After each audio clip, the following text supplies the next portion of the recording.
Hello everyone, आप लोगों का शायद डिनर हो चुका होगा, लेकिन मैं अभी बनाने जा रही हूँ भिंडी। बिकॉज मैं जैसे ही आई अभी क्लिनिक से, मैंने देखा कि भिंडी रखी हुई है और हम लोग दाल चावल और भिंडी का हम लोगों का मन था, तो मैंने सोचा चलो क्यों ना मैं अपनी नानी माँ की रेसिपी बनाती हूँ।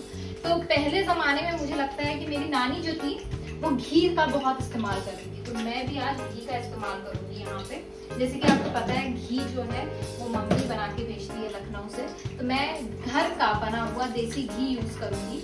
ठीक है, अब जैसे कि आपको पता है कि भिंडी आपको धो के सुखा के उसे काट लेना है, और इसमें क्या करना है, पतला पतला काट के आपको प्याज भी एकदम पतली पतली काटनी है, जैसे मेरी नानी करती थी। वो भिंडी को भी पतला पतला काटती थी और साथ ही साथ प्याज को भी, लेकिन भिंडी और प्याज दोनों की जो मात्रा थी वो 1:1 का रेशियो हमेशा रहती थी। ओके, तो अभी हम इसमें डालेंगे लहसुन।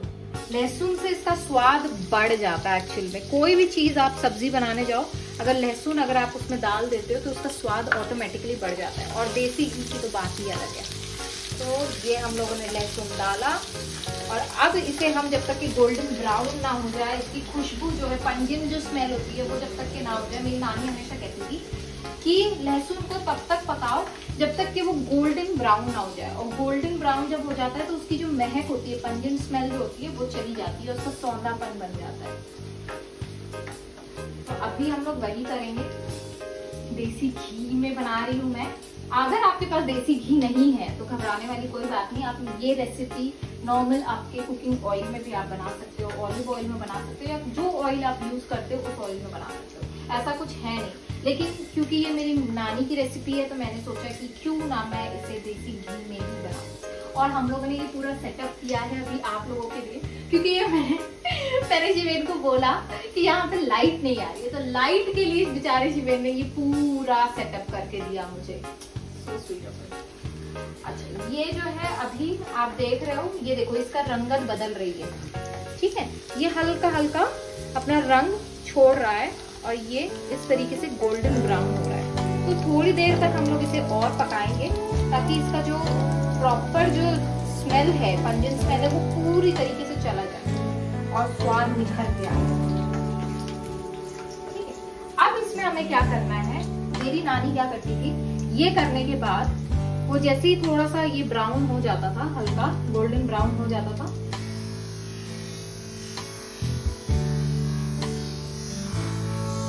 इसमें अभी आपने ये डाल दिया। ठीक है, इसमें एक्चुअल में कोई मसाला नहीं पड़ता, ये बहुत बेसिक और प्लेन रेसिपी है मेरी नानी की। तो वो क्या करती थी, इसको पूरी तरीके से मिला देती थी अच्छे से, कि एक दूसरे में वो पूरी तरीके से मिल जाए, ताकि उसका टेस्ट और अच्छा से अच्छा आए। ठीक है, नानी वानी के हाथ का जब भी आप खाओ ना, वो हमेशा टेस्टी लगता था। मुझे आज तक नहीं पता चला कि उनका वो जो टेस्ट था एक्चुअल में देसी घी का होता था, क्योंकि अभी तक मैं इसको नॉर्मल अपनी कुकिंग ऑयल में ही बनाती थी, लेकिन जब से देसी घी घर में आया, हम लोग सारी चीजों में देसी घी यूज करते हैं।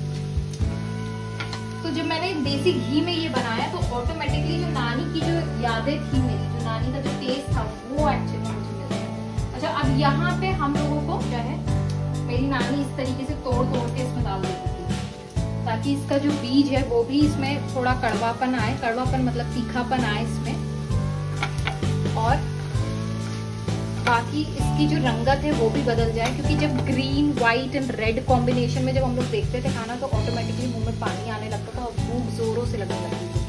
तो मैं ये करूंगी, क्योंकि हम लोग ज्यादा मिर्चा नहीं खाते हैं, इसलिए मैं थोड़ा 1 से 2 ही लाल मिर्चा डालूंगी ताकि इसका रंग बदल जाए। और एक सीक्रेट चीज जो मैं आपको बताने वाली हूँ, वो लास्ट के एंड में बताऊंगी, because it's a secret, so I will reveal only at the end, ताकि आप मेरा वीडियो पूरा देखें। ऐसा कुछ नहीं, लेकिन हाँ, एक बहुत ही अच्छी चीज है जो मैं आपको बताऊंगी, जो बहुत लोगों की कंप्लेन होती है जब आप भिंडी बनाते हैं, तो मोस्टली लोग सोचते हैं कि भिंडी जो होती है वो थोड़ी सी स्टिकी हो जाती है और प्रॉपरली कुक नहीं होती है, और उसका टेस्ट एनहांस करने के लिए एक्चुअली लास्ट में मैं एक सिंपल सा जो रेगुलर यूज में वो यूज करते हैं वो इंग्रेडिएंट डालूंगी, और उससे अगर आप कभी बनाओ कोपरा या भिंडी तो आपको डाल के देखना, उससे सच में बहुत अच्छा टेस्ट आता है। के रख के ये हमने झाँक दिया इसको। तो ये हो गया। इसमें लगता है आपको थोड़ा और आप ऐड कर सकते हो घी या ऑयल।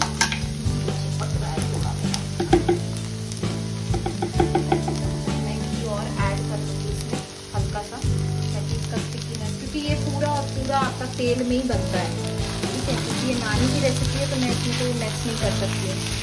तो वो बहुत तेल में बनाती थी। जब हम लोगों का घर में खाना बनता था तो बिल्कुल तरी ऊपर आती है, ऐसे वो चिकन मटन बनाती थी। और कोई भी सब्जी अगर बनाना हो तो उनका तेल में जो था उनका, एक्चुअली मेरे नाना जी अपने कहते थे हमेशा इनका तेल में 5 उंगलियां भुजी रहती है, मतलब दैट मीन्स कि वो बहुत ज्यादा तेल यूज करते हैं। तो स्लो कर देंगे। अब इसमें टाइम आता है हम लोगों का नमक डालने का।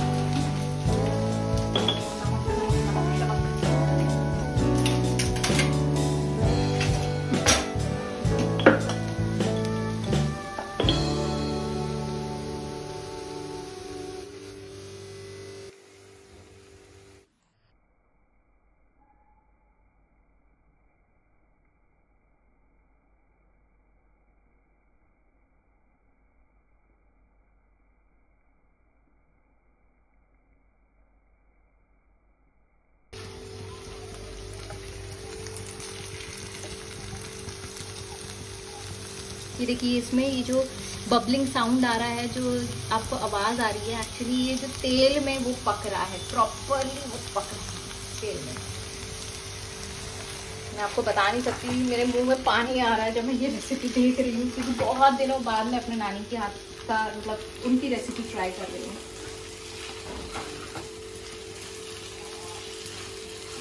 ये तो इसमें अब आपकी भिंडी भी सॉफ्ट हो गई है। ये भिंडी भी आपकी गरम है। ये भिंडी भी आपकी सॉफ्ट हो गई है। इसका स्टिकीनेस अभी भी है, ये देखिए, लेकिन बहुत कम हो चुका है। ये देखिए, अब इसमें तेल में इसको बनने दीजिए। ये खुद अपना तेल जब छोड़ेगा तो ऑटोमेटिकली वो पक रहा है, समझ जाइए। आप कोई भी सब्जी हो, जब भी वो अपना तेल छोड़े तो समझ जाइए कि वो पक चुकी है। ये एक सीक्रेट है, मेरी नानी ने मुझे बताया था। जब भी आप खाना बनाओ तो कोशिश ये करो कि जब तक के कोई चीज अपना तेल ना छोड़ दे तब तक के आप उसको भूनो। तो जितना आप भूनोगे, क्योंकि पुराने जमाने में क्या होता था ना, चूल्हे होते थे, they didn't have this kind of stove, और इतनी लग्जरियस लाइफ नहीं होती थी लोगों की। तो वो लोग क्या करते थे, वो लोग इसी तरीके से चूल्हे पे बिल्कुल धीमी धीमी आंच पे उसे पकाते थे। और जब वो धीमी धीमी आंच पे वो पकता था तो ऑटोमेटिकली उसका टेस्ट जो है वो एनहांस होता था। तो मैंने आपको कहा था सीक्रेट इंग्रेडिएंट का, वो एक्चुअल में ये सीक्रेट। तो ये जो है हम लोग इसको कट कर देंगे, ठीक है। इसके बीज आप निकाल दीजिए, अगर आप बीज रह भी जाता है तो इट्स ओके। अब हम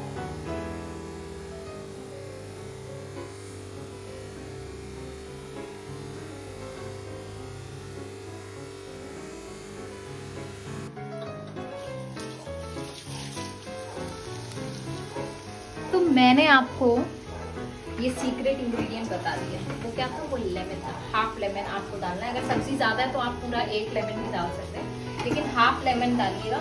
और कोशिश करिएगा जो बीज होता है ना उसका, वो बीज निकाल के डालिएगा, क्योंकि कभी कभी खाते खाते तो वो मुंह में आ जाए तो वो it has that bitter taste, तो वो चीज ना हो। तो ये अभी बस अब पक चुकी है हमारी ये सब्जी। ज्यादा हम इसको भूनेंगे नहीं, जितना सॉफ्ट रखेंगे उतना ये टेस्टी रहेगा। और जो लेमन का काम एक्चुअल में ये होता है, लेमन क्या करता है कि जो आपका जो स्टिकीनेस जो मुझे दिखा, जब मैंने तोड़ा उसको तो हल्का जो स्टिकीनेस था, वो स्टिकीनेस को वो कम्प्लीटली मार देता है। तो ये था मेरा सीक्रेट रेसिपी। तो मैं अब ये करूंगी कि मैं इसको इस तरीके से पूरी तरीके से इसे फैला दूंगी और थोड़ी सी आंच मीडियम फ्लेम पे रखूंगी, ताकि जो नीचे का जो पोर्शन है इसका वो क्रिस्पी हो जाए। यस, वो क्रिस्पी हो जाए, बिकॉज आई लव क्रिस्पी भिंडी, जिसको हम लोग भिंडी फ्राई भी कहते हैं। और जब, लेकिन मेरी नानी क्या करती थी, वो सॉफ्ट रखती थी उस चीज को, और वो सॉफ्ट होता था क्योंकि उनके थोड़े से दांत में थोड़ी सी इश्यू थी। जब मैं पैदा हुई थी तो वो थोड़ा सॉफ्ट रखती थी, उनको ये क्रिस्पीनेस नहीं पसंद आता था। लेकिन अब मैं क्या करूंगी, इसको थोड़ा सा हल्का सा क्रिस्पी करूंगी। आप चाहो तो इसको सॉफ्ट भी रख सकते हो, आप चाहो तो इसको हल्का सा क्रिस्पी भी कर सकते हो, अप टू योर विश। तो हमारी भिंडी हो गई है तैयार, आप देख सकते हैं।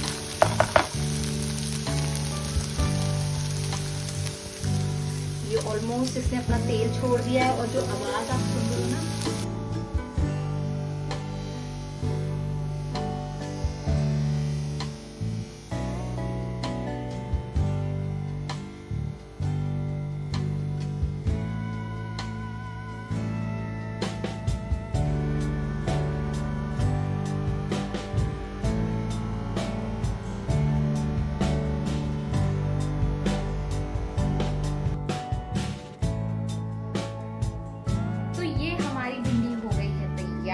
होपफुली आपको पसंद आए। अगर पसंद आए तो please do like, share and comment. Till that time, stay blessed.